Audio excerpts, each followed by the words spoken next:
صليت على إبراهيم وعلى آل إبراهيم في العالمين إنك حميد مجيد. قال الله تبارك وتعالى في كلامه المجيد: أعوذ بالله من الشيطان الرجيم. بسم الله الرحمن الرحيم. إذا جاء نصر الله والفتح ورأيت الناس يدخلون في دين الله أفواجا فسبح بحمد ربك واستغفره إنه كان توابا. قال المؤلف والمفسر رحمه الله تعالى: قال البخاري رحمه الله: حدثنا موسى بن إسماعيل قال حدثنا أبو عوانة نبي بشر.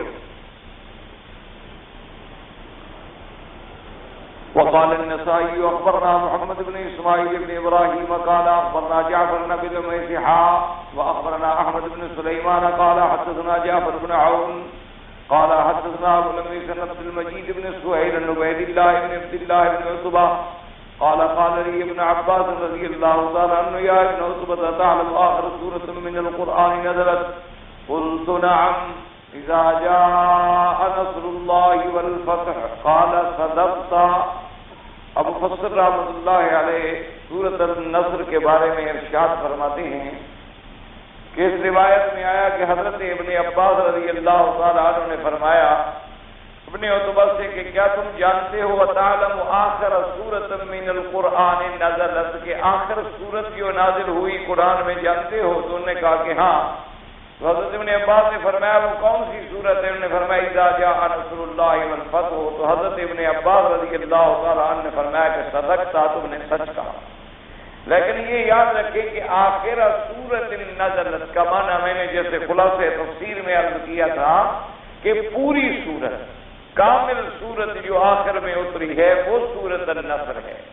ورنہ اس کے علاوہ تو کئی آیات میرے آقا پہ اتری ہیں، جیسے الیوم اکملت لکم دینکم واتممت علیکم نعمتی ورضیت لکم الاسلام دینا، وہ اس سورت کے بعد اتری. اسی طریقے سے آیت کلالہ جو ہے وہ بھی اس سورت کے بعد اتری.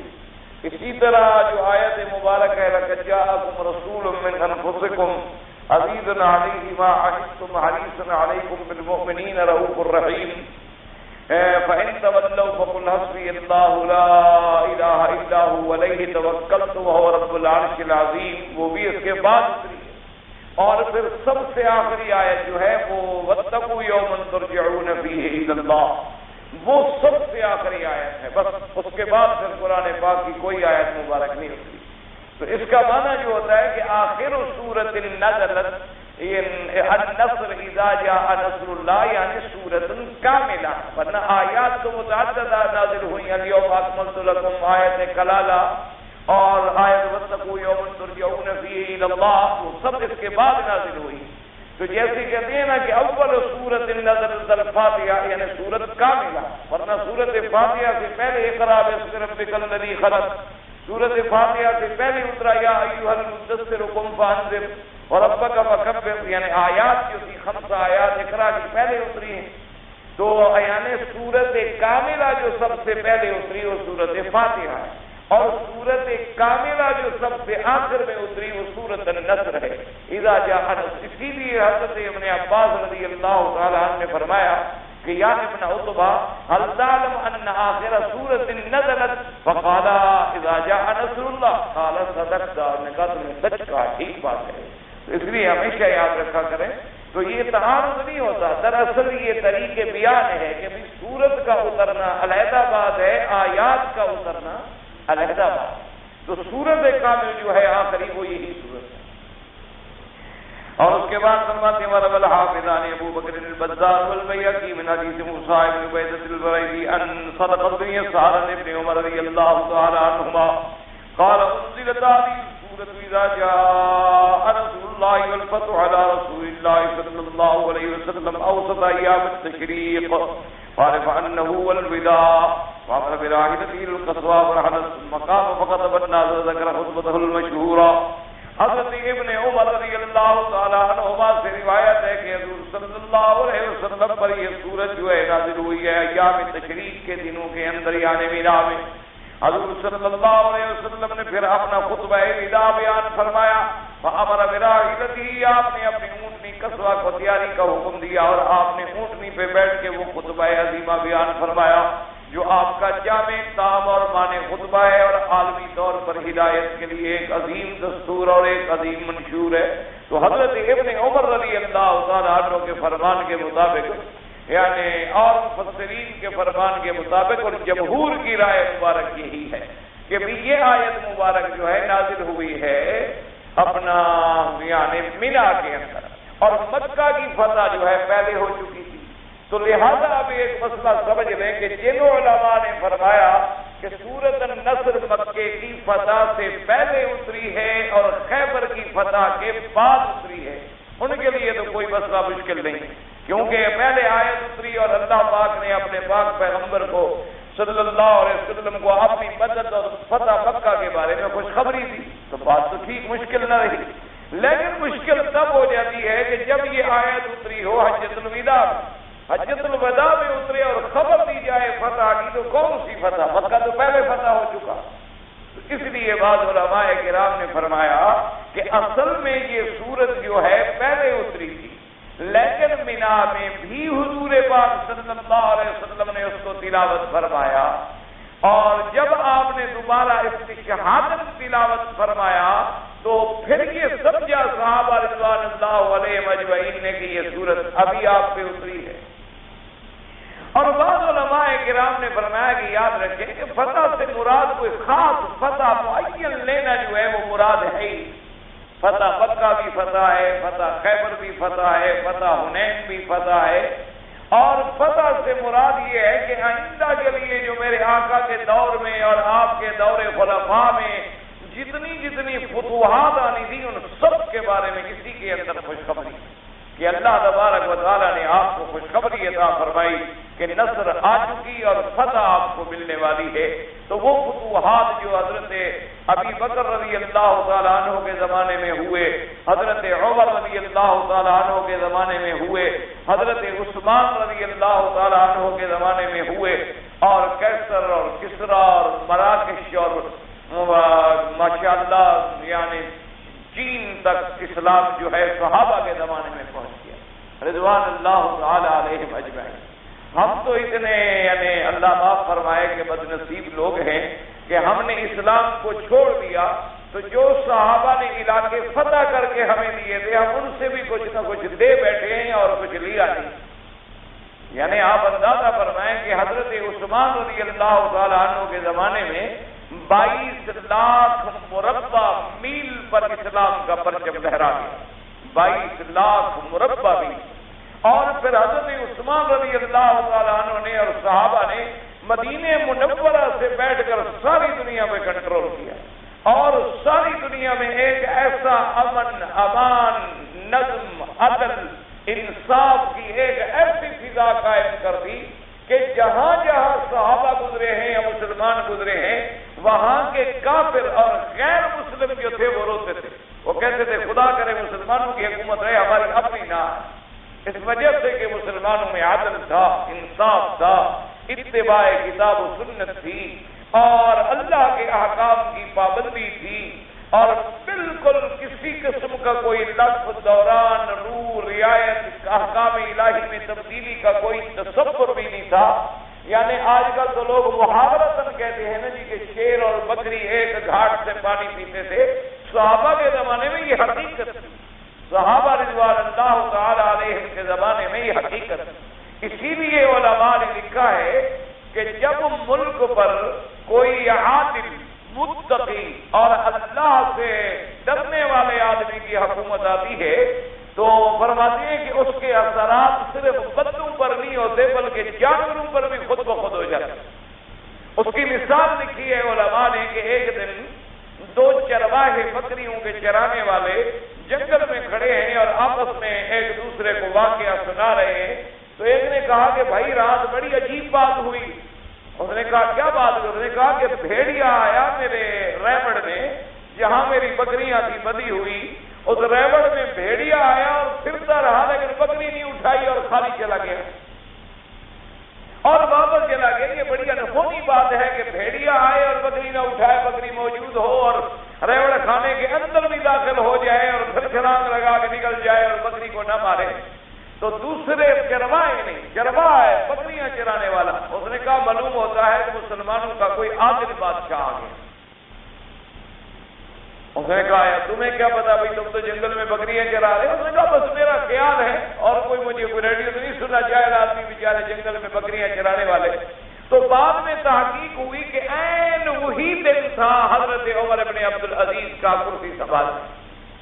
حضرت عمر ابن عبدالعزیز رحمۃ اللہ علیہ جنہیں عمر ثانی کا لقب ملا ہے، اور انہوں نے اسی دن یعنی اقتدار سنبھالا تھا۔ اس کے اثرات جیسے پوری دنیا میں ہیں، اس کے اثرات جیسے جنگلوں میں بھی چلے گئے، اس کے اثرات جو آپ نے دیکھا نہیں کہ حضرت عمر رضی اللہ تعالیٰ عنہ مدینہ منورہ سے بیٹھ کے مصر کے دریا کو خط لکھ رہے ہیں۔ آپ نے دیکھا نہیں کہ حضرت عمر رضی اللہ تعالیٰ عنہ حضور کے ممبر پہ کھڑے ہیں اور ہواؤں کو حکم دے رہے ہیں یا ساریۃ الجبل، آرڈر بھیج رہے ہیں، مدینے سے کھڑے ہوئے نہاوند، ساریہ لڑ رہے ہیں نہاوند کے محاذ پر، اور حضرت عمر کھڑے ہیں مدینہ منورہ میں، اور وہیں سے کھڑے کھڑے آرڈر سپلائی ہو رہا ہے۔ کوئی مواصلات نہیں، کوئی سیارات نہیں، کوئی جناب ریڈیو وائرلیس کے رابطے نہیں، لیکن اللہ کی وائرلیس جو موجود ہے تو حضرت عمر وہیں سے کھڑے کھڑے حکم دے رہا ہے اور حکم پہنچ رہا ہے۔ حضرت عمر رضی اللہ تعالیٰ عنہ کو کہا گیا کہ جی ایک بہت بڑی آگ آ رہی ہے مدینہ منورہ کی طرف اور ان پہاڑوں کو جلاتی ہوئی پڑ رہی۔ حضرت عمر رضی اللہ تعالیٰ عنہ نے گھوڑے پہ بیٹھے اور دوڑے تو مدینہ منورہ کی جو آخری حد ہے حرم کی، آپ جائیں ایئرپورٹ کی طرف اسی سے ذرا اور آگے نکل جائے تو آخری حد مبارک جہاں آتی ہے وہاں تک آگ آ چکی تھی۔ تو حضرت عمر رضی اللہ تعالیٰ عنہ نے کوڑا پکڑا اور جا کے مارے کہ خبردار ٹھہر جاؤ، آگے محمد عربی کا شہر ہے، تمہیں پتہ نہیں ہے کہ آگے مدینہ ہے۔ بس جہاں کوڑا مارا تھا وہی آگ ختم ہو گئی، جا کے دیکھ لیں اب بھی دنیا میں موجود ہے، آدھا پہاڑ جلا ہوا ہے آدھا پہاڑ باقی۔ اس کے بعد پھر آگ آگے نہیں، سوال پیدا نہیں ہوتا کہ آگے چل سکے۔ وجہ کیا تھی کہ وہ اللہ کے حکم کے پابند تھے۔ جب انسان اللہ کے تابع ہو جاتا ہے اللہ اپنی تمام نعمتیں اس کے تابع کرتا ہے کہ تم میرے بن جاؤ، یہ سب کچھ تمہارے لیے۔ اور جب آدمی اپنے اللہ سے باغی بن جاتا ہے تو اس کی ہر چیز ہم سے بغاوت کر دیتی۔ پھر زمین تو ہوتی ہے لیکن ہمیں قبول نہیں کرتی، پانی ہوتا ہے لیکن اس میں رحمت نہیں ہوتی، بارشیں برستی ہیں لیکن فائدہ نہیں ہوتا، کھیتیاں اگتی ہیں لیکن برکتیں نہیں ہوتی۔ اللہ تبارک و تعالیٰ کی ہر چیز جو ہے اس کے اندر پھر وہ ہمارے لیے برکات جو ہے وہ ختم ہو جاتی۔ اس لیے اصل بات یہ تھی، علماء نے فرمایا کہ اس کو آپ عام لیں، اذا جاء نصر اللہ، جب اللہ کی مدد آ گئی۔ اور علماء نے کیا عجیب نکتہ لکھا ہے، انہوں نے فرمایا کہ یہ نہیں لکھا اللہ تبارک و تعالیٰ نے نہیں فرمایا کہ مدد جو ہے وہ آپ مدد کو جائیں، فرمایا نصر اللہ کی مدد تیری طرف آ رہی ہے محمد مصطفیٰ، یعنی آپ کو ہم مدد کی طرف نہیں بھیج رہے بلکہ اپنی مدد تمہاری طرف بھیج رہے۔ فرمایا اتنا باریک لطیفہ ہے اس کے اندر کہ اللہ تبارک و تعالیٰ کے کلام کی حکمتیں ہیں۔ جیسے اللہ نے فرمایا تھا نا حضرت یوسف علیہ السلام کے بارے میں، کذالک لنصرف عنہ السوء والفحشاء، کہ ہم نے اپنے پاک پیغمبر یوسف سے برائی اور فحشاء کو پھیر دیا، یعنی برائی اور فحشاء کو پھیر دیا۔ اللہ نے یہ نہیں فرمایا ہم نے یوسف کو پھیر دیا، دونوں باتوں میں بڑا فرق ہے۔ ایک تو ہے نا اللہ فرماتے کہ ہم نے حضرت یوسف کو برائی سے پھیر لیا، کیا مانا یعنی یوسف برائی کی طرف جا رہے تھے لیکن ہم نے پھیر لیا۔ ایک ہے کہ ہم نے برائی کو حضرت یوسف سے پھر یعنی برائی آ رہی تھی، حضرت یوسف نہیں جا رہے تھے تو برائی جو آ رہی تھی اس کو بھی ہم نے پھیر دیا۔ تو بڑا فرق ہے، ایک ہے کہ میرے مدنی اللہ کی مدد ڈھونڈنے کے لیے جائے، ایک یہ ہے کہ اللہ کی مدد میرے نبی کو ڈھونڈتی ہوئی آ جائے۔ اس لیے فرمایا اذا جاء نصر اللہ، جب آئی تمہارے پاس اللہ کی مدد۔ اس لیے علماء نے فرمایا کہ اس کے اندر ایک بہت بڑا لطیفہ ہے اور اشارہ ہے، اور ویسے بھی اور پھر نصر ہوتی کس کی طرف سے، وَمَن نَصْرُ إِلَّا مِنْ عِنْدِ اللَّهِ، اللہ کے سوا نصر کہیں سے ہو ہی نہیں سکتی۔ اس لیے علماء نے فرمایا کہ اس صورت کے اندر حضرت ابن عمر رضی اللہ تعالی عنہما فرماتے ہیں کہ یہ صورت مبارک جو ہے ایام تشریق میں نازل ہوئی ہے۔ ایام تشریق 10 11 12 13 ایام تشریق جو مینا کے ایام ہیں یوں سمجھ لیں اس میں نازل ہوئی. حضور پاک نے پھر اپنی اونٹنی مبارک پہ کھڑے ہو کے خطبہ دیا جو خطبہ حجۃ الوداع کے نام سے مشہور ہے. اسی اس سورت کا نام سورت التودیع بھی ہو گیا کہ یہ سورت جو ہے گویا وداع کا اشارہ تھا کہ حضور پاک کے ایام جو ہے اب قریب ہیں اور آپ کی وفات جو ہے وہ قریب آ گئی. اس لیے فرماتے ہیں مفسر رحمۃ اللہ علیہ کہ آپ نے پھر یہ خطبہ مشہورہ دیا. وقال الحافظ البيهقي اخبرنا علي بن احمد بن عبدان قال اخبرنا احمد بن عبيد الصفار قال حدثنا الصادق قال حدثنا سعيد بن سليمان حدثنا عباد بن لبام بن هلال بن خباب بن كلمة عن ابن عباس رضي الله تعالى عنه قال لما نزلت اذا جاء رسول الله والفتح دعا رسول الله صلى الله عليه وسلم فاطمة وقال انه قد رأيت نفسي فبكت ثم ضحكت وقال أخبرني أنه نفس الصوب بكيت ثم قال اصبري فإنك أول أهلي لحاقا بي فضحكت. وقد روى النسائي كما سيأتي بدون ذكر فاطمة رضي الله تعالى عنها. حافظ البيهقی رحمۃ اللہ علیہ نے یہ روایت نقل کی ہے اکرمان ابن عباس کہ جب یہ سورت نازل ہوئی اذا جاء نصر اللہ والفتح ورأيت الناس تو حضور پاک نے اپنی بیٹی سیدہ فاطمہ الزہرا رضی اللہ تعالی عنہا کو بلایا اور آپ نے فرمایا کہ بیٹی اس صورت میں مجھے خبر دی گئی ہے وفات کی کہ میری وفات کے دن جو ہے وہ قریب آ گئے ہیں. فبکت فاطمہ رضی اللہ تعالی عنہا بی بی فاطمہ الزہرا رو پڑی. تو یاد رکھیں کہ رونا جو ہے یہ شریعت میں منع نہیں ہے. رونا جو ہے شریعت میں یہ بالکل منع نہیں ہے. اس لیے بعض لوگ حجت پکڑتے ہیں نا کہ دیکھو جی بی بی فاطمہ الزہرا نے ماتم کیا. یہ ماتم کرنا جو ہے یہ بدعت ہے. اس کی وجہ یہ ہے کہ رونا جو ہے یہ تو اللہ کی رحمت کی علامت ہے. باقی یہ جو ہمارا ہوتا ہے نا جی ماتم کرنا, سیاہ کپڑے پہننا اور سروں میں مٹیاں ڈالنا اور سروں پہ مارنا اور منہ پہ مارنا اور کپڑے پھاڑ ڈالنے اور غم کا اظہار کرے, یہ تمام چیزیں جن کا اسلام سے کوئی تعلق نہیں. حضور پاک صلی اللہ علیہ وسلم نے ارشاد فرما دیا, آپ نے فرمایا کہ من لبس المسوحا وضرب الخدودا وشق الجیوبا, اور ایک لفظ میں من لبس السودا جو سیاہ کپڑے پہنے اپنے گریبان پھاڑ ڈالے اپنے رخساروں پہ تھپڑ مارے, فرمایا لیس منا, اس کا میری جماعت اسلام سے کوئی تعلق نہیں. حضور صلی اللہ علیہ وسلم نے اس کی نفی فرمائی. ایک یہ ہے کہ کسی مصیبت کے وقت میں آدمی رو دے, رونا آ جائے, یہ تو فطری بات ہے, اس سے کون منع کر سکتا ہے. اور نہ یہ انسان کے اپنے بس میں ہے, انسان کی طاقت میں بھی نہیں ہے. جب کوئی دکھ آئے گا تو آدمی روتا ہے, جب خوشی آئے گی تو آدمی خوش ہوتا ہے. اور رونے کو تو اللہ نے بڑا پسند فرمایا. قرآن میں نہیں دیکھا آپ نے, اللہ نے فرمایا جو میرے بندے ہیں یخرون للاذکار سجدا, وہ اللہ کے راستے میں سجدوں میں گر جاتے ہیں. یبکون ویزیدہم خشوعا, وہ اللہ کے آگے روتے ہیں اور زیادہ سے زیادہ تضرع اور عاجزی اور خشوع حاصل کرتے ہیں.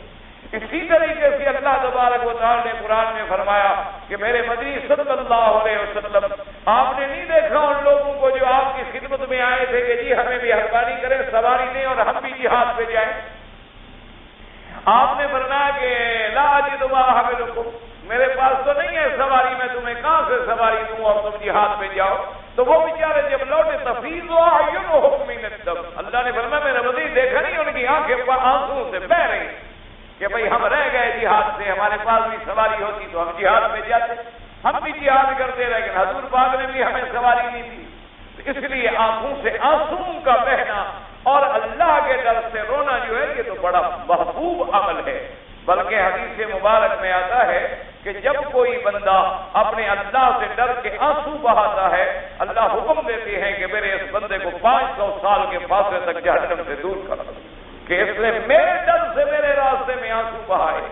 تو اللہ کے راستے میں آنسو بہانا یا کسی موت کے وقت میں آنسو بہانا, جیسے کہ حضور صلی اللہ علیہ وسلم کے بیٹی کے بیٹے تھے اور ابراہیم, جب ان کے لیے موت آئی تو حضور نے ان کو گود میں لے لیا اور آپ کے آنسو مبارک بہ رہے تھے اور آپ نے فرمایا واللہ یا ابراہیم انا بفراقک لمحزونون, اے ابراہیم بیٹا ہم تمہاری جدائی میں بڑے غمگین بیٹھے ہیں, لیکن ہم اپنی زبان سے کوئی ایسا لفظ نہیں کہیں گے جو ہمارے اللہ کو پسند نہ ہو.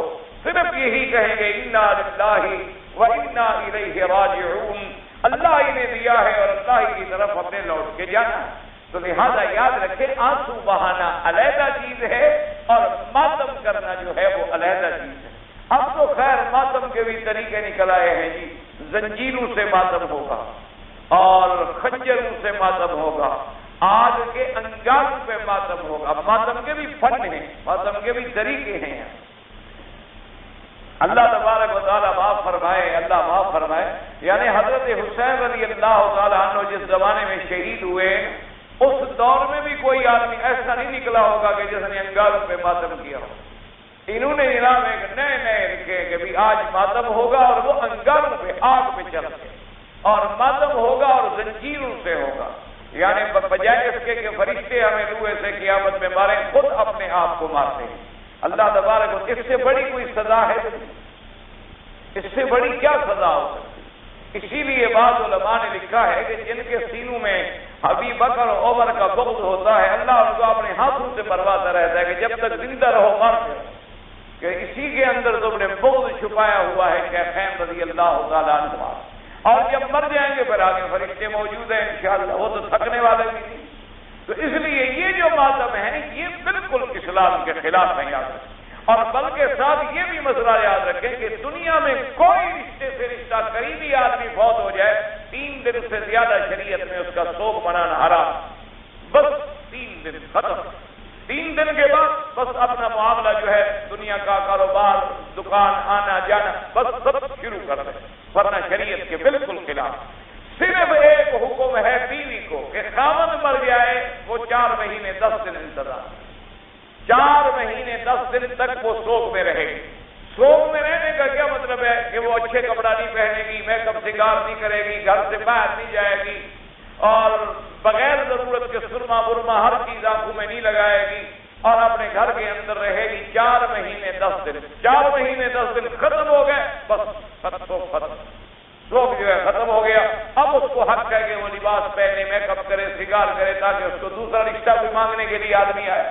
تو اس لیے ہمیشہ کہتا ہے شریعت میں، اور وہ 4 مہینے 10 دن کیوں دیے گئے ہیں کہ خدا جانے پیٹ میں حمل ہو، خدا جانے خاوند مر گیا لیکن حمل رہ گیا ہو، تو 4 مہینے 10 دن کے اندر پیٹ واضح ہو جائے گا، نفس فروغ ہو جائے گی۔ تو اس لیے شریعت نے بیوی کو یہ حکم دیا ہے، اس کے علاوہ کسی کے لیے حکم نہیں۔ حدیث مبارک میں آتا ہے کہ سیدہ سودا رضی اللہ تعالی عنہا امہات المؤمنین ہماری ماں ہیں اور حضور پاک کی بیوی ہیں، تو آپ کا قریبی رشتے دار جو ہے فوت ہو گیا، تو تیسرے دن آپ نے اپنی خاتمہ سے کہا کہ تیل بھی لے آؤ اور کنگھی بھی لے آؤ اور پانی بھی لے آؤ، غسل کیا اور باقاعدہ تیل لگوایا اور کنگھی دی۔ بی بی صاحب آئی تو انہوں نے کہا اما جان کیا آج تو ماشاءاللہ آپ بن سنور رہی ہیں؟ نے بننا ہے بیٹی میں تو بوڑھی ہو گئی، میں نے کیا بننا سنورنا ہے، لیکن میرے محبوب نے فرما دیا ہے کہ 3 دن سے زیادہ سوگ کرنا منع ہے، کیونکہ 3 دن گزر گئے ہیں تو اب میں سوگ کی علامات کو ختم کر رہی ہوں تاکہ میں خوشی کا اظہار کروں، حضور کی سنت پہ عمل ہو جائے۔ حضور صلی اللہ علیہ وآلہ آلہ واصحابہ وسلم تسلیما کثیرا کثیرا کہ سنت مبارک جو ہے اس پر عمل ہو جائے کہ 3 دن سے زیادہ کی۔ اور سوگ کا یہ بھی طریقہ جو ہمارے یہاں ہے، اور یہاں بھی عجیب طریقہ ہے کہ بتیاں لگا دیتے ہیں اور کرسیاں بچھا دیتے ہیں اور قہوہ چل رہا ہے اور چائے چل رہی ہے اور ٹیپ لگا، سب بدعت ہے، اس کا بھی کوئی اسلام میں طریقہ نہیں۔ اسلام کا طریقہ صرف یہ ہے کہ آدمی اپنے گھر میں بیٹھا ہے، کوئی آدمی آیا، اس نے السلام علیکم کہا اور کہا بھئی اللہ تمہیں اجر اور ثواب عطا فرمائے اور صبر جمیل کی توفیق عطا، اور انا للہ و انا الیہ راجعون۔ بھئی اندر چلے مسئلہ ابراہیم وعلی آل ابراہیم فی العالمین انک حمید مجید۔ بسم اللہ الرحمن الرحیم اذا جاء نصر اللہ والفتح ورأيت الناس يدخلون في دين الله أفواجا فسبح بحمد ربك واستغفره إنه كان توابا۔ قال البخاري رحمه الله تعالى حدثنا أبو موسى بن إسماعيل قال حدثنا أبو عوانة النبي بشر عن سعيد بن جبير عن ابن عباس رضي الله تعالى عنه قال كان عمر رضي الله تعالى عنه ذكرني ما أشياخ بدر فكأن بعضهم وجد في نفسه فقال يدخل هذا معنا ولنا أبناء مثله. فقال عمر رضي الله تعالى عنه إنه ممن كذبتم فدعاهم ذات يوم فأدخله معهم فما رأيت أنه دعاني فيهم يومئذ إلا ليريهم. فقال ما تقولون في قول الله عز وجل إذا جاء نصر الله والفتح؟ فقال بعضهم أمرنا أن نحمد الله ونستغفره إذا نصرنا وفتح علينا. فسكت بعضهم فلم يقل شيئا. فقال لي كذلك تقول يا ابن عباس؟ فقلت لا. فقال ما تقول؟ فقلت هو أجل رسول الله صلى الله عليه وسلم علمه له. قال إذا جاء نصر الله والفتح فذلك علامة أجلك فسبح بحمد ربك واستغفره إنه كان توابا. فقال عمر بن الخطاب لا أعلم منها إلا ما تقول. تفرد به البخاري رحمه الله. ابو بکر رحمۃ اللہ علیہ، حضرت امام بخاری رحمۃ اللہ علیہ نے جو روایت نقل فرمائی ہے کہ حضرت ابن عباس رضی اللہ تعالی عنہ فرماتے ہیں کہ حضرت عمر رضی اللہ تعالی عنہ مجھے بڑے بڑے جو صحابہ تھے اشیاخ یعنی جلیل القدر صحابہ، بڑی شان والے، عمر والے، حضرت ابن عباس جو ہیں چھوٹے تھے اور عمر میں چھوٹے تھے. خدا کی شان ہے، اللہ تبارک و تعالیٰ کسی کو بڑا بنا دے تو چھوٹی عمر میں بھی بڑا بنا دے، کیونکہ بڑائی جو ہوتی ہے وہ علم کے ساتھ ہوتی ہے، بڑائی عمر کے ساتھ نہیں ہوتی. ایک آدمی کی عمر بہت بڑی ہو لیکن جاہل ہو، ایک آدمی کی عمر چھوٹی ہو لیکن عالم ہو. اب اسی طرح دیکھیں مثلا اگر 50 سال کی عمر کے 20 آدمی ہوں اور ایک 20 سال کا آدمی ہو، قاری القرآن ہو، عالم ہو، تو مصلی پہ تو وہی کھڑا ہوگا، اسی کو بڑا بنانا ہوگا، نماز تو وہی پڑھائے گا. تو حضرت ابن عباس فرماتے ہیں کہ حضرت عمر رضی اللہ تعالیٰ عنہ مجھے ترجیح دیتے تو ایک بعض اوقات کچھ صحابہ کو یہ بات ناگوار گزری. یہ ناگواری بھی فطری بات ہے. دیکھیں نا ایک بوڑھا آدمی ہو، میں آگے بیٹھ جاؤں تو اس کو برا تو لگے گا. اب یہ تو بڑے حوصلے کی بات ہے کہ وہ کہے کہ چلو بھائی کوئی بات نہیں. تو بعض صحابہ کے دل میں ناگواری گزری. انہوں نے کہا کہ ابن عباس ہمارے بچوں کے برابر ہے، ہمارے بچوں کے برابر ہے. ابنا ہمارے بیٹے بھی اس کی عمر کے ہیں، تو ان کو حضرت عمر ہمارے ساتھ بٹھاتے ہیں، بلکہ ہم سے بھی آگے بٹھا دیتے ہیں. تو حضرت عمر رضی اللہ تعالیٰ عنہ نے ایک دن مجھے بھی بلایا اور بڑے بڑے صحابہ کی میٹنگ بھی تھی. تو حضرت نے فرمایا کہ اذا جاء نصر اللہ والفتح ورأیت الناس، اس صورت کے بارے میں تم لوگوں کا کیا خیال ہے؟ تو صحابہ نے بعد میں فرمایا کہ بھئی اللہ کا حکم ہے کہ جب میں تمہاری مدد آئے میری اور فتح ملے تو میرا شکر کرو، حمد کرو، استغفار کرو. اور بعض جو تھے وہ چپ کر گئے، انہوں نے کوئی جواب نہ دیا. تو حضرت عمر رضی اللہ تعالیٰ عنہ نے فرمایا کہ ابن عباس تم کیا کہتے ہو اس صورت کے بارے میں؟ تو حضرت ابن عباس نے کہا کہ حضرت صورت میں خبر دی ہے اللہ نے اپنے پیارے نبی کو کہ آپ کی وفات کے دن قریب آ گئے. یعنی اذا جاء نصر اللہ والفتح، جب اللہ کی مدد اور فتح کے دروازے کھل جائیں تو میرے مدنی سمجھ لو کہ اب آپ کے جانے کے دن قریب آ گئے. تو جب جانے کے دن قریب آ گئے ہیں تو کیا حکم ہے؟ حکم ہے وسبح بحمد ربک واستغفرہ انہ کان توابا. تو حضرت عمر رضی اللہ تعالیٰ عنہ نے فرمایا کہ میں بھی یہی سمجھتا ہوں جو تم نے کہا ہے. تو اس وجہ سے تو تمام صحابہ پر یہ بات جو تھی واضح ہو گئی کہ بھئی حضرت ابن عباس کا کتنا بڑا شان ہے اور حضرت عمر ان کو کیوں زیادہ ترجیح دیتے ہیں اور ان کی عزت کرتے ہیں. جیسے کہ علماء نے لکھا ہے کہ امام بخاری رحمۃ اللہ علیہ، اللہ ان کی قبر پہ کروڑوں رحمتیں فرمائیں، آپ جب بغداد میں تشریف لے گئے تو لوگوں میں بڑا شور ہو گیا کہ امام بخاری آئے ہیں اور امام بخاری آئے ہیں اور حافظ الحدیث ہے ماشاءاللہ اور اتنا بڑا محدث ہے. تو بڑے بڑے وہاں جتنے علماء تھے، محدثین تھے، بڑے بڑے جلیل القدر مشائخ تھے، وہ سب کے سب جمع ہو گئے امام بخاری کو دیکھنے کے لیے. اب خدا کی شان ہے کہ جب بڑے بڑے علماء سارے آ گئے اور انہوں نے پوچھا کہ بھئی بخاری کون ہے؟ محمد بن اسماعیل البخاری. تو نے کہا کہ یہ ہے. تو اس وقت حضرت کی عمر 16 سال تھی. 16 سال کی عمر کے آپ بچے تھے. اب سب دیکھ رہے ہیں اور حیران ہو رہے ہیں کہ یہ شخص امام بخاری، یہ کیسے امام بخاری ہو سکتا ہے؟ یہ تو بچہ ہے، 16 سال کی اس کی عمر ہے اور ہمیں لوگوں نے کہا کہاں کہاں پہنچا دی خبر اور ہم گھر چھوڑ کے آ گئے اس کو ملنے کے لیے، اور یہ تو بالکل بچہ ہے۔ خیر انہوں نے کہا اب آ گئے ہیں تو ملے تو صحیح بہرحال۔ تو آئے، انہوں نے پوچھا کہ جی امام بخاری آپ ہیں؟ آپ نے فرمایا ابھی میرا نام تو محمد ابن اسماعیل ہے۔ اب لوگوں کی مرضی جو لوگ کہتے رہیں، بہرحال میں بخارا کا ہوں اس لیے مجھے بخاری بھی کہا جاتا ہے۔ تو انہوں نے کہا ہم نے سنا ہے ماشاءاللہ کہ آپ حافظ الحدیث ہیں۔ انہوں نے کہا الحمدللہ اللہ نے مجھ پر رحمت فرمائی ہے، کچھ پڑھا ہوں میں، کچھ چیزیں مجھے یاد ہیں بہرحال۔ تو انہوں نے کہا اچھا ہم آپ کا امتحان لیتے ہیں۔ انہوں نے کہا اچھا میں آپ کے ملک میں اسی لیے آیا تھا کہ آپ میرا امتحان لیں؟ میں آپ کے ملک میں آیا کہ علماء کو ملوں گا، محدثین کو ملوں گا، امتحان لیتے ہیں۔ تو اہلاً وسہلاً آئی۔ تو ان لوگوں نے کیا کیا کہ بڑے بڑے علماء کا مجمع ہو گیا ہزاروں کا، اور انہوں نے 10 عالم منتخب کیے بڑے محدثین میں سے، اور ہر ایک کے ذمے یہ لگا دیا کہ تم نے 10 حدیثیں پڑھی ہیں، تم 10 پڑھو، تم 10 پڑھو، تم 10 پڑھو، یعنی 100 حدیثیں پڑھو، اور جو 10 حدیثیں یہ پڑھے دوسرا اور پڑھے، تیسرا اور پڑھے، اور اس کے ساتھ یہ بھی کرنا ہے کہ سند جو ہے بگاڑ دینی ہے، یعنی 10 حدیثیں جو پڑھنی ہیں، جو 10ویں حدیث کی سند ہے وہ پہلی کے ساتھ لگا دو، اور پہلی والی سند جو ہے وہ 10ویں کے ساتھ لگا دو۔ تو اس طرح انہوں نے ایک پروگرام بنایا، اور ایک آدمی کھڑا ہوا، اس نے 10 حدیثیں تلاوت کی، امام بخاری چپ کر کے بیٹھے ہوئے، اور وہ سند بھی غلط ملا رہا ہے، یعنی نمبر 1 والی حدیث کی سند جو ہے نمبر 10 سے ملا رہا ہے۔ اسی طرح وہ تمام احادیث رسول صلی اللہ علیہ وآلہ آلہ واصحابہ وسلم تسلیما کثیرا کثیرا، اللہ کے کروڑوں صلاۃ و سلام آپ پر، ان کے اچھا امام ہے، ہم حدیثیں غلط پڑھ رہے ہیں، سند غلط ملا رہے ہو، چپ کر کے بیٹھے ہوا ہے، اور لوگ کہتے ہیں کہ یہ بڑا حافظ الحدیث ہے ماشاءاللہ۔ تو خیر جب سب نے پڑھ لی تو انہوں نے پوچھا کہ محمد بن اسماعیل البخاری رحمۃ اللہ علیہ سے کہ بھی آپ کی کیا رائے ہے ان احادیث کے بارے میں؟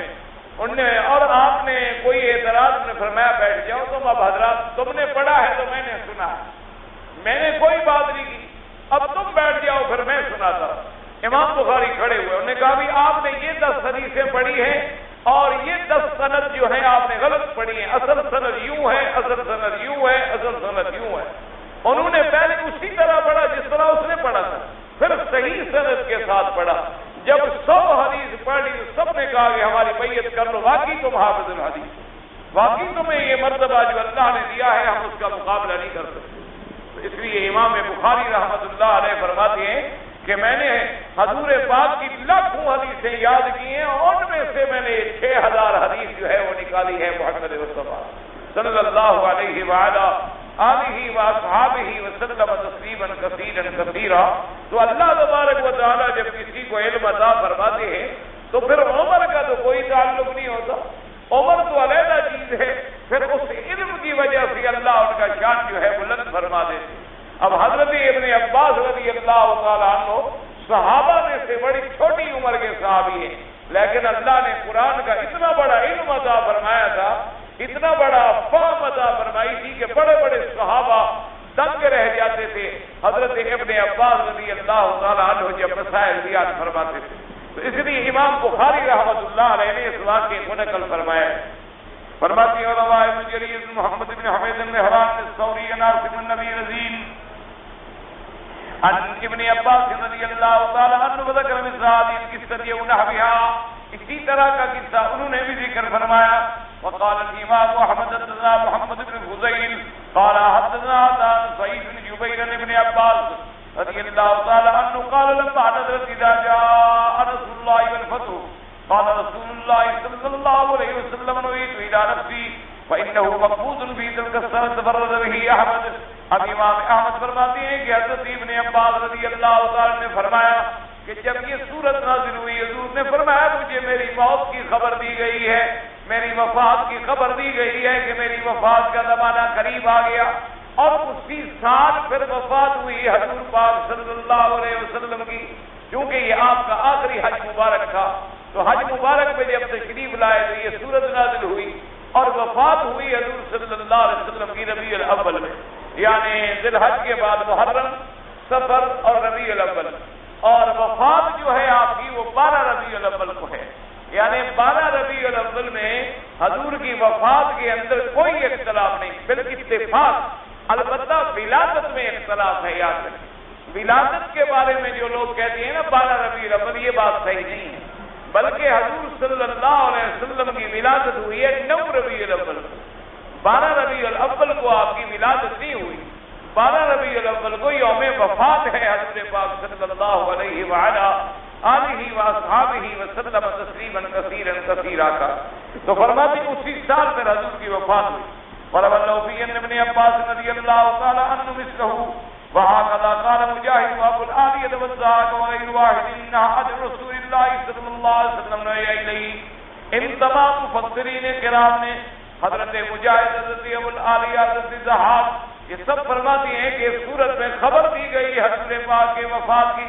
خبر کا معنی یوں سمجھ لیں کہ اللہ نے جب آپ کو بھیجا جس کام کے لیے تو وہ کام پورا ہو گیا، دین غالب آ گیا، مکہ فتح ہو گیا، دین پھیل گیا، اسلام کو طاقت مل گئی اور اسلام کی قوت جو تھی وہ تسلیم کر دی گئی۔ جب کام پورا ہو گیا تو گویا حضور کے جانے کے دن بھی، حضور صلی اللہ علیہ وسلم کے وفات مبارک کے دن جو ہے وہ بھی قریب آ گئے۔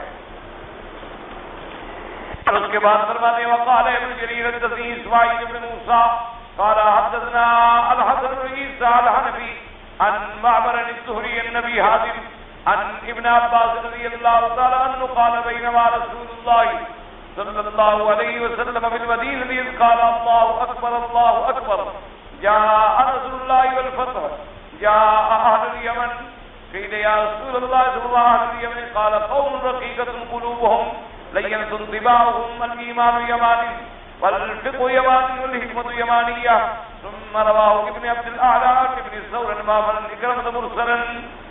اس روایت میں آتا ہے حضرت ابن عباس فرماتے ہیں کہ ہم حضور کی خدمت میں بیٹھے ہوئے تھے مدینہ منورہ میں، ماشاءاللہ اللہ اکبر کا شور ہو گیا۔ یعنی اسی سے اندازہ لگائیں کہ حضور کے زمانے میں کوئی خوشی کا یا جنگ کا یا جہاد کا موقع ہوتا تھا تو نعرہ صرف ایک تھا، اللہ اکبر اللہ اکبر اللہ اکبر۔ یہ باقی جتنے نعرے ہیں یہ لوگوں نے بعد میں ایجاد کیے ہیں، ان کا اسلام سے، ان کا قرآن و سنت سے کوئی تعلق نہیں۔ تو کہتے ہیں کہ جب یہ شور ہوا کہ ہر طرف سے اللہ اکبر تو ہم حیران ہو گئے کہ کیا ہو گیا۔ تو آپ نے فرمایا کہ آج یمن جو ہے، یمن والے لوگ جو ہیں وہ آئے ہیں۔ فرمایا حضور کون ہے یمن والے؟ آپ نے فرمایا یمن کے لوگ جو ہیں ان کے دل بڑے نرم ہیں، ان کی طبیعتیں بڑی نرم ہیں، اور ماشاءاللہ ایمان ہو تو پھر ان جیسا ہو اور سمجھ ہو تو ان جیسی ہو۔ اصل وجہ یہ تھی کہ یمن کے بڑے بڑے قبیلے جو تھے وہ اسلام میں داخل ہونے کے لیے آ گئے۔ تو جب اتنی بڑی فوجیں اور قبیلے آئے تو صحابہ خوشی سے اللہ اکبر کے نعرے بلند کر رہے، کیونکہ پہلے دور میں تو یہ ہوتا تھا نا کہ کوئی ایک مسلمان ہو گیا، کوئی 2 مسلمان ہو گیا، وہ بھی چپ کر کے رات کو آئے، کلمہ پڑھا اور اندھیرے میں بیچارے جھک کے چلے گئے۔ اور مدینہ منورہ سے لوگ آئے تو حضور مکے میں نہیں، مینا میں جا کے ان کی بیعت کی، مینا میں جا کے آپ نے بیعت فرمائی اور وہیں سے وہ اسلام قبول کر کے واپس چلے گئے۔ لیکن جب اسلام کا غلبہ ہو گیا، اللہ نے اسلام کو طاقت بخش دی تو اب قبیلے کے قبیلے، جماعتوں کی جماعتیں، فوجوں کی فوجیں جو ہیں اسلام میں آنے لگ گئیں۔ تو حضور پاک نے بھی فرمایا اللہ اکبر اللہ اکبر۔ وقال الطبراني حدثنا زكريا بن يحيى قال حدثنا ابو كامل الجعفري قال حدثنا ابو امان الهلال بن خباب بن كرم بن عباس رضي الله تعالى عنه قال لما نزلت اذا جاء نصر الله والفتح حتى ختم السورة قال نبي رسول النصرين نزل قال فأخذ بأشد ما كان قد اجتهادا في أمر الآخرة۔ اس روایت میں آتا ہے حضرت ابن عباس رضی اللہ تعالیٰ عنہ فرماتی ہیں کہ جب یہ آیت نازل ہوئی تو اس میں خبر آ گئی حضور پاک صلی اللہ علیہ وسلم کے وفات کی۔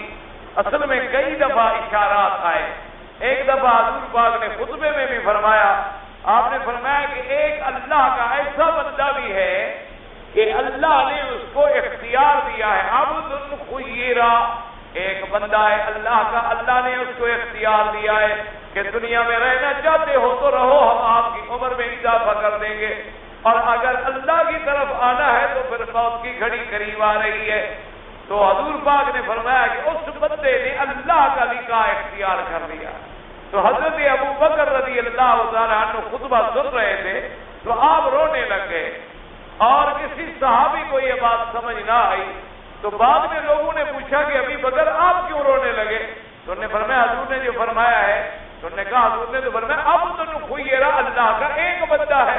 حضور نے نام تو نہیں لیا. اب نے فرمایا نا اس سے مراد خود محمد مصطفیٰ صلی اللہ علیہ وسلم. آپ نے اپنا نام نہیں لیا لیکن مراد حضور کی ذات ہے. اللہ نے آپ کو اختیار دیا کہ آپ دنیا میں رہنا چاہتی ہیں یا آپ میری طرف رجوع فرمانا چاہتی ہیں. حضور نے فرمایا کہ اللہ کا لقاء جو ہے مجھے محبوب ہے. اسی طرح بی بی عائشہ صدیقہ رضی اللہ تعالیٰ عنہا بھی فرماتی ہے کہ ایک دن مجھے بھی حضور نے فرمایا کہ عائشہ عبد خیرہ ایک اللہ کا بندہ ہے، اس کو اللہ نے اختیار دیا ہے کہ دنیا میں رہنا چاہتے ہو یا میری طرف آنا چاہتے ہو. تو بی بی عائشہ فرماتی ہے کہ میں نے پوچھا حضور پھر اس بندے نے کیا فیصلہ کیا؟ تو حضور نے فرمایا اس نے اللہ کی طرف جانے کا فیصلہ کر لیا. تو بی بی فرماتی ہے میں سمجھ گئی اذن اللہ اختیار ہونا، اب حضور ہمارے پاس نہیں رہنا چاہتے، اب اپنے اللہ کی طرف رجوع فرمانا چاہتے ہیں. تو بی بی صاحبہ فرماتی ہے میں بھی فوراً سمجھ گئی کہ اس سے مراد حضور کی اپنی ذات مبارک ہے. تو اس لیے حضور صلی اللہ علیہ وسلم کے وفات کے اشارات، اور یہ تو قاعدہ کلیہ ہے کہ جتنے انبیاء دنیا میں آئے سب کے لیے موت پر حق ہے. انک میت وانہم میتون. اور حضرت عیسیٰ علیہ السلام اگر آسمانوں میں زندہ ہے وہ بھی اتریں گے، ان پر بھی موت آئے گی اور وہ پھر دفن ہوں گے حضور کے روضہ مبارک میں، اور قیامت والے دن اٹھیں گے حضور صلی اللہ علیہ وآلہ آلہ واصحابہ وسلم تسلیما کثیرا کثیرا.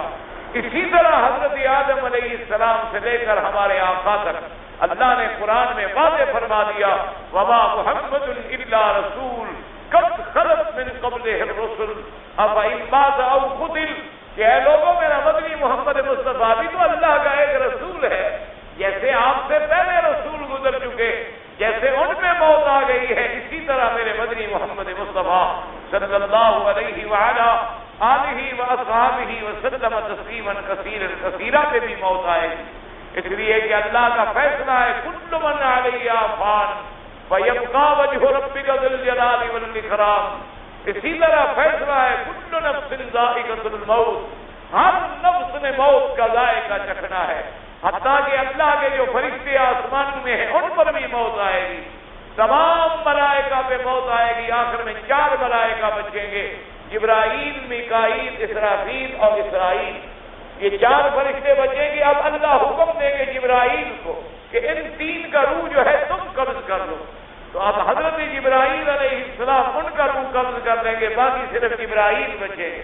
اللہ حکم دیں گے کہ مت، اللہ حکم دیں گے تم بھی مر جاؤ، پھر جبرائیل علیہ السلام پر بھی موت آ جائے گی. کیونکہ اس لیے کہ صرف ایک ذات ہے اللہ کی جس پہ کبھی فنا نہیں آئے گی، جس پہ کبھی ہلاک نہیں آئے گی، جس پہ کبھی موت نہیں آئے گی، جس پہ کبھی نیند نہیں آئے گی. تمام صفات نقصان سے جو پاک ہے هو الاول والآخر والظاہر والباطن. اسی کی صفت ہے الحی القیوم، اسی کی صفت ہے الباقی الدائم. باقی ہر چیز جو ہے وہ قابل فنا ہے، قابل ہلاک ہے. اس لیے فرماتی ہیں کہ حضور صلی اللہ علیہ وسلم نے فرماتی ہیں کہ ہین نزلت قال فاخذ باشد ما كان كتب اجتهادا في امر الاخره. حضرت ابن عباس فرماتی ہیں کہ جب یہ سورت نازل ہوئی اب حضور پاک نے آخرت کے معاملے میں اور زیادہ جدوجہد شروع کر دی، زیادہ عبادت، زیادہ ذکر، زیادہ عبادت، تاکہ اللہ تبارک و تعالیٰ کے جانے کے دن آ گئے. تو انسان کو بھی چاہیے کہ ہر آدمی جو ہے اپنی آخرت کو سنوارنے کے لیے اجتہاد کرے. حالانکہ اللہ کے نبی معصوم ہیں، اللہ تبارک و تعالیٰ نے سب سے اعلیٰ درجہ آپ کو دیا ہے، لیکن آپ حضرت ابن عباس فرماتے ہیں پھر آپ کی عبادت میں زیادہ سے زیادہ جو تھا وہ زور آ گیا الحمدللہ. اور اس کے بعد جناب فرماتی ہیں وقال رسول اللہ صلی اللہ علیہ وسلم بعد ذلك یا الفتح ونصر اللہ. آ گئی فتح، آ گئی اللہ کی مدد. فجاء اہل الیمن فقال رجل یا رسول اللہ وما اہل الیمن قال قوم رقیق رقيقة قلوبهم لينة طباعهم الإيمان يمان والفقه يمان. وقال الإمام أحمد الدناوي سفيان ناصر النبي رضي ابن عباس قال لما نزل إذا جاء نصر الله والفتح علم النبي صلى الله عليه وسلم قد نهيت إليه نفسه. وقيل إذا جاء نصر الله والفتح والسورة كلها. حدثنا وكيع عن سفيان ناصر النبي رضي أن عمر سأل ابن عباس إن هذه الآية إذا جاء نصر الله والفتح قال لما نزلت نعيد إلى رسول الله صلی اللہ علیہ وسلم نفسه کہ جب یہ سورت نازل ہوئی تو اس سورت مبارک میں حضور کی وفات کی خبر آ گئی. آپ کو اشارہ مل گیا کہ آپ کے دل قریب آ گئے ہیں. حضور صلی اللہ علیہ وسلم نے پھر اور زیادہ عبادت میں اجتہاد کی کوشش شروع کر دی. واللہ تعالی عالم وعلمہ وتم. اللہم صلی علی سیدنا محمد وعلی سیدنا محمد وبارک وسلم.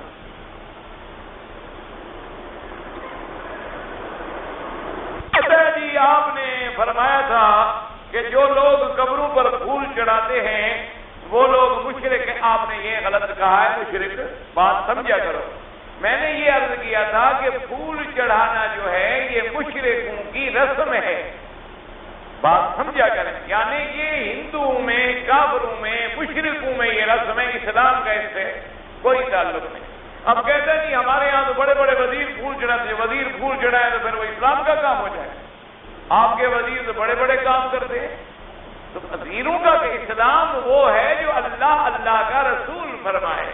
اسلام وہ ہے جو قرآن و سنت میں ہو. ایک مولوی بھی پھول چڑھائے تو کیا پھر وہ پھول چڑھانے حلال ہو جائیں گے کہ مولوی نے چڑھائے ہیں؟ یا ایک کوئی بڑا آدمی بھی چڑھائے؟ اصل بات تو یہ دیکھنی ہوگی کہ اگر قبر مبارک پہ پھول چڑھانا اسلام میں ہے تو سب سے پہلے میرے مدنی پاک کے روضے مبارک میں پھول چڑھائے جاتے. اور سب سے پہلے حضرت ابو بکر، حضرت عمر، حضرت عثمان، حضرت علی، بی بی فاطمہ، آل بیت رسول اللہ، حضرت حسن، حضرت حسین رضوان اللہ علیہم اجمعین یہ کام کرتے. تو اس کام کا اسلام سے کوئی تعلق نہیں. اور یہ کام ہماری طرف کہاں سے آیا ہے؟ کیونکہ ہم لوگ کافی عرصہ ہندوؤں کے قریب رہے ہیں تو جو ہندوؤں کی رسومات ہیں وہ ہمارے اندر منتقل ہوئی ہیں. آج بھی آپ جائیں وہ بھی مندروں میں پھول چڑھائیں گے.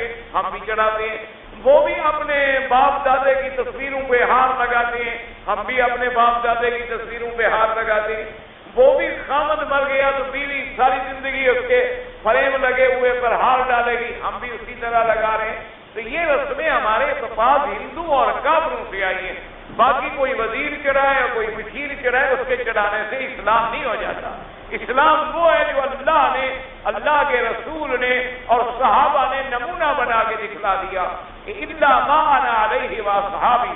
حضور نے فرمایا میرے دین کا وہ طریقہ ہے جس پہ میں ہوں اور میرے صحابہ ہیں. جو طریقہ ان کے خلاف ہے وہ اسلام کے خلاف.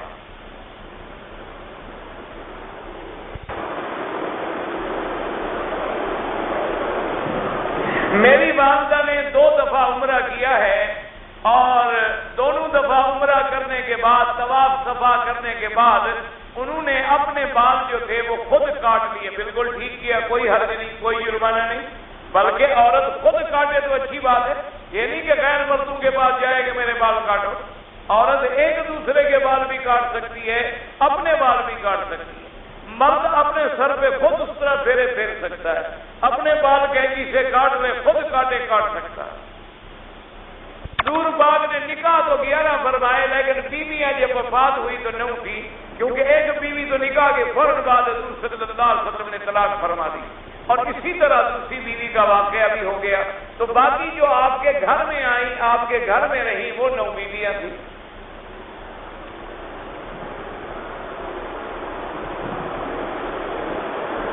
اگر کسی عورت کا خاوند فوت ہو گیا، اس کا کوئی بھائی، بیٹا، والد بھی نہ ہو تو کسی دوسرے آدمی کو محرم بنا کر حج کے لیے بھائی محرم خود نہیں بنایا جاتا. محرم اسلام بناتا ہے. محرم کا معنی جس سے نکاح حرام ہو. اب میں کسی کا محرم بن جاؤں کیسے بن سکتا ہوں؟ میرے کہنے سے تو محرم نہیں بن سکتا. اگر اس کا کوئی محرم نہیں، اللہ نے معاف کیا ہے، وہ حج میں نہ ہے. بغیر محرم کے سفر کرنے کی شریعت اجازت نہیں ہے. اگر اس کا محرم کوئی نہیں ہے، جب اللہ نے اس کو معاف کر دیا تو اسے ضروری ہے کہ خام کا لوگوں کو محرم بنا کے دھکے کھائے. ہاں اگر عورت کی عمر زیادہ ہو گئی یعنی بوڑھی ہو گئی اور اس کے علاقے کی چند اور عورتیں بھی آ رہی ہے تو ان عورتوں کے ساتھ مل کر وہ آ سکتی ہے حج میں، پھر قانونی طور پہ وہ تکمیل کرائے اس کی مرضی، ورنہ محرم وہ ہوتا ہے، محرم مانا جس سے نکاح حرام ہو، جیسے بیٹا ہے، باپ ہے، بھائی ہے، جس سے بھی نکاح حرام ہے اس کے ساتھ آدمی سفر کر سکتا ہے۔ لوگ یہ سمجھتے ہیں کہ محرم خود بنایا جاتا ہے، فارم لے لیا حج کا، اس میں لکھ دیا یہ میرا محرم ہے، بس میں نے جو محرم بنا دیا تو محرم بن گیا۔ ایسے تھوڑا ہوتا ہے کہ تم کسی کو ہاں اس طرح محرم بنا سکتی ہے کہ اس کی شادی نہ ہو، نکاح کرتے خاوند مل جائے گا، خاوند مر گیا ہے تو دوسری شادی کر دیں اور خاوند تو مل جائے گا، نکاح بھی ہو جائے گا، محرم بھی مل گیا، حج بھی ہو گیا۔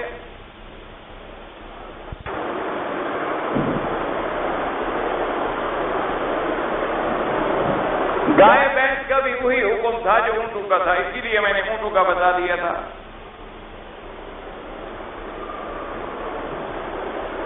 نماز عشاء کے فرض ادا کرنے کے بعد 4 رکعت والی نفل اگر ہم پڑھیں تو جائز ہے، کوئی بات نہیں، جائز ہے، لیکن پہلے سنتیں تو پڑھیں۔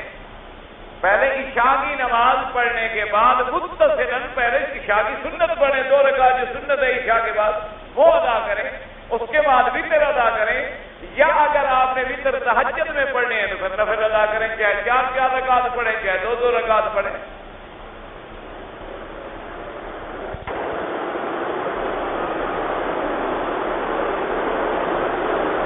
ہم 2 ساتھی گاڑی بیٹھا، جب اسٹام پر ساتھی کو گاڑی پہنچایا، کرایہ نہیں، ہم نے بغیر تبلیغ کی زکات کی نیت پر ان کا کرایہ بھی ادا کر دیا، یعنی ہم گاڑی میں آ رہے تھے اور بھی 2 آدمی تھے، ان کے پاس کرایہ نہیں تھا تو ہم نے ان کا کرایہ دے دیا زکات کے پیسوں سے۔ اگر آپ نے نیت کر لی تھی کہ میں ہم زکات سے ان کو چھڑا رہے ہیں تو ٹھیک ہے، ادا ہو گئی۔ اگر آپ کی نیت زکات کی نہیں تھی تو پھر نہیں ہوگا، لیکن یہ بھی ضروری ہوتا ہے زکات کے لیے کہ آپ ان کو پیسے دیں اور وہ کرایہ ادا کریں، یا اگر آپ کرایہ ادا کریں تو وہ قبول کریں، تاکہ کسی طرح ان کا حق تو بنے نا، زکات کے لیے ان کو مالک بنانا ضروری ہوتا ہے۔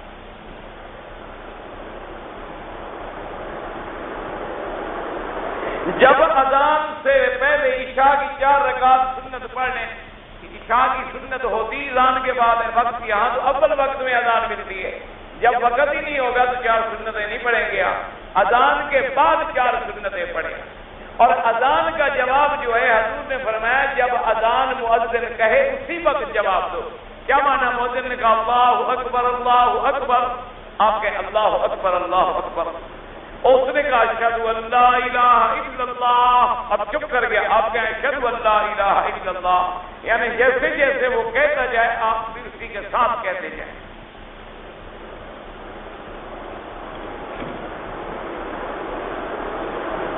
کعبۃ اللہ کسے کہتے ہیں؟ اسی کو کہتے ہیں جو اللہ کا کعبہ بنا ہوا ہے گھر۔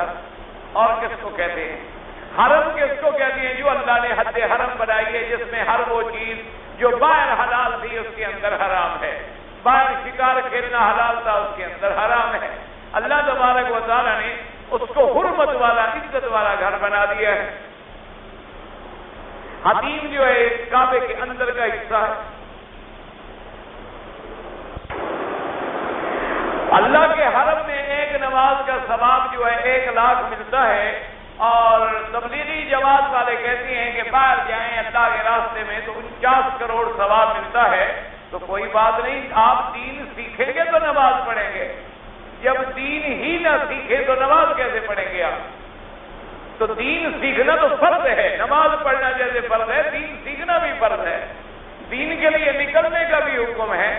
اچھا، اور 1 لاکھ بھی آپ کو غلط فہمی ہے، بعض محدثین نے فرمایا 1 لاکھ بمقابلہ 50,000، 1 لاکھ کو 50,000 سے ضرب دے تو کتنی نماز بنے گی؟ یا 1 لاکھ بمقابلہ 1,000، 1 لاکھ کو 1,000 سے ضرب دے تو کتنا بنے گا؟ اب خود اندازہ فرما لیں۔ تو اس لیے اگر آپ دین کی تبلیغ نہیں کر سکتے تو جو کرتی ہیں ان میں تو کیڑے نہ نکالیں۔ اللہ تبارک و تعالیٰ آپ کو بھی اور ہمیں بھی دین کا کام کرنے کی توفیق دے۔ کعبۃ اللہ اللہ کا واسطہ دے کر دعا کرنی چاہیے. واسطے کی آپ کو عادت ہے, یعنی اللہ سے سیدھا مانگنے میں آپ کو کوئی ڈر لگتا ہے. یعنی جب اللہ نے فرمایا ادعونی, مجھ سے مانگو, تو پھر سیدھا مانگو. واسطوں کی جب عادت پڑے گی نا, پھر تم پتہ نہیں کس کس کا واسطہ دو گے. پہلے تم کعبے کا دو گے, پھر نبیوں کا دو گے, پھر پنجتن پاک کا دو گے, پھر 12 اماموں کا دو گے, پھر ماشاءاللہ پیروں فقیروں کا دو گے. اس لیے واسطے سارے ختم کر کے سیدھا اللہ سے تعلق بناؤ. اذا سألک عبادی انی فانی قریب, اللہ نے فرمایا مجھے جب پکارو گے میں تمہاری شہادت سے بھی زیادہ قریب, تو میں تمہاری خود دعا سنتا ہوں.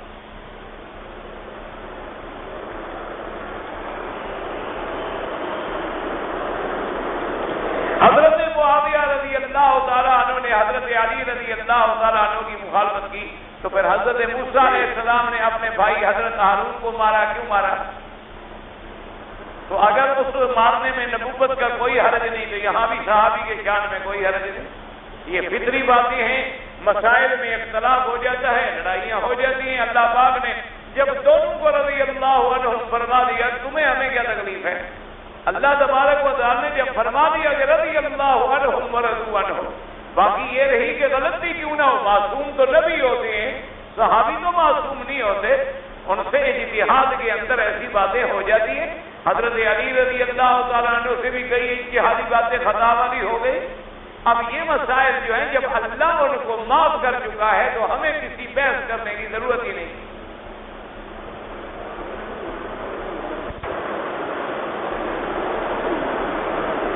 اور یہ تاریخ کی کتاب میں موجود, تاریخ کی کتاب قرآن کے مقابلے میں جھوٹی ہوتی ہے. قرآن کہتے ہیں رحماء بینہم, ہم قرآن مانیں گے تاریخ مانیں.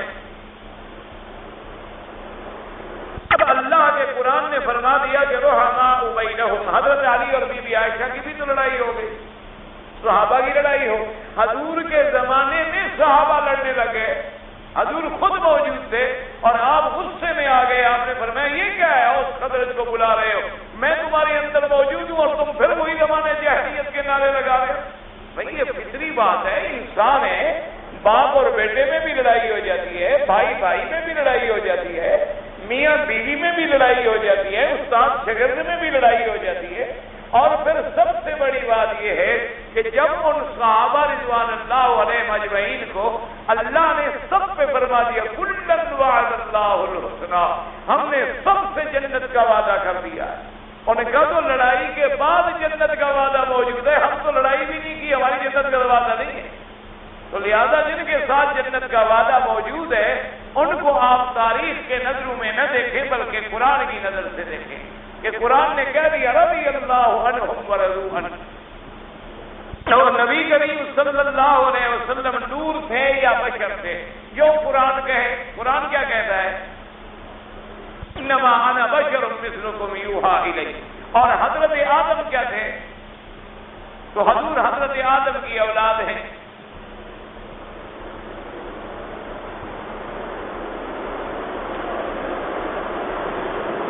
حضور پاک کا جسم مبارک آدم سے پہلے بنا تھا؟ بالکل نہیں بنا تھا. سب سے پہلے آدم علیہ السلام. حضور کی نبوت کا فیصلہ اللہ نے پہلے فرما دیا کہ اتنا میں فلاں آخر زمانے میں نبی بھیجوں گا, ابھی آدم پیدا بھی نہیں ہوئے. یہ مانا نہیں کہ حضور پہلے پیدا ہو گئے. جب حضرت آپ نے فرمایا انا ولد آدم, آدم میرا ابا ہے, میں آدم کا بیٹا ہوں. آپ نے فرمایا میں ابراہیم علیہ السلام کا بیٹا ہوں, میں اسماعیل علیہ السلام کا بیٹا ہوں, میں عبداللہ کا بیٹا ہوں, میں آمنہ کا بیٹا ہوں, میں عبد المطلب کا پوتا ہوں. تو یہ سارے رشتے تب بنیں گے جب آپ بشریت کا اقرار کریں گے. اگر آپ بشریت کا انکار کریں گے تو نور کی بیوی ہوتی ہے نہ؟ جبرائیل علیہ السلام نور ہے کہ نہیں؟ ان کی بھی بیوی ہے. کیا اچھا اللہ جو ہے اللہ نور ہے, اللہ کی بیوی ہے. تو پھر ابھی یہ 9 بیویاں کس کی بنائیں گے آپ؟ اللہ نور ہے تو اللہ کے بیٹے ہیں, تو حضور کے بیٹے, حضور کی بیٹیاں, حضور کے نواسے, تو پھر تو یہ سارا دین ہی ہم ختم کر دیں. حضور بشر ہیں, سید البشر ہیں. حضور بشر ہیں, سید البشر ہیں, خیر البشر ہیں, افضل البشر ہیں. بشریت کو آپ پر ناز ہے. اللہ تبارک و تعالی ہمیں صحیح عقیدہ نصیب فرمائے. اس سوال کا جواب کاغذ پر لکھ کر دیں، کسی کاغذ پر لکھ کر دوں آپ کو۔ ماشاءاللہ میرا بچہ بیمار ہے، اللہ سب کے بچوں کو شفا عطا فرمائے۔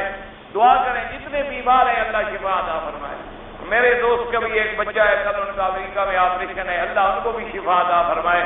اللہ تبارک و تعالیٰ جتنے بیمار ہیں جہاں ہیں جس جگہ ہیں سب کو شفا کاملہ عطا فرمائے۔ اگر دو آدمی ایک دوسرے کو ملے تو ایک دوسرے کا ہاتھ چوم سکتے ہیں، کوئی حرج نہیں، لیکن علماء نے لکھا ہے کہ کوئی عالم ہے، بزرگ ہے، باپ ہے، ورنہ آپس میں عام آدمی نہیں۔ اور دوسری بات یہ ہے کہ مصافحہ کریں، معانقہ کریں، ماتھا چومیں، سب جائز ہے، لیکن یہ بھی خیال کریں کہ ایک بڑا ہو اور ایک لڑکا نابالغ ہو تو اس کا ہاتھ ماتھا نہ چومیں۔ میں نے عمرہ کیا لیکن بال تھوڑے کاٹے، اگر ٹک لگایا 2-3 بال تو ایک بکری دم ادا کریں، یا اس طرح پھروائیں یا کم از کم چوتھا حصہ بال کا کٹ جائے، ورنہ ایک بکری بطور دم دینی ہوگی۔ اگر کوئی آدمی ٹائم گزارنے کے لیے تاش کھیلے، ٹائم گزارنے کے لیے قرآن نہیں پڑھ سکتا، ٹائم گزارنے کے لیے دعا نہیں مانگ سکتا، 2 رکعت نفل نہیں پڑھ سکتا، ٹائم گزارنے کے لیے تاش ہے یا فلم ہے یا سگریٹ ہے، منہ کالا ہی کرنا ہے، یہ اتنا گناہ ہے جیسے خنزیر کے لہو میں ہاتھ ڈالنا۔ اب تمہاری مرضی، ٹائم گزارو۔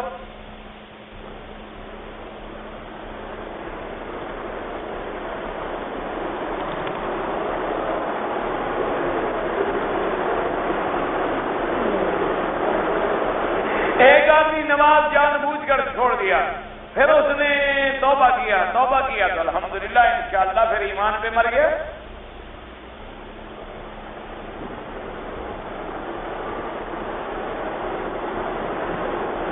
پتہ نہیں کیا ہے، شادی کی پہلی رات میں جب میاں بی بی کی ملاقات کے وقت سے کوئی شرعی بات اتفاق ہے، کیا پتہ، مجھے تو نہیں پتہ شرعی اتفاق کیا ہے۔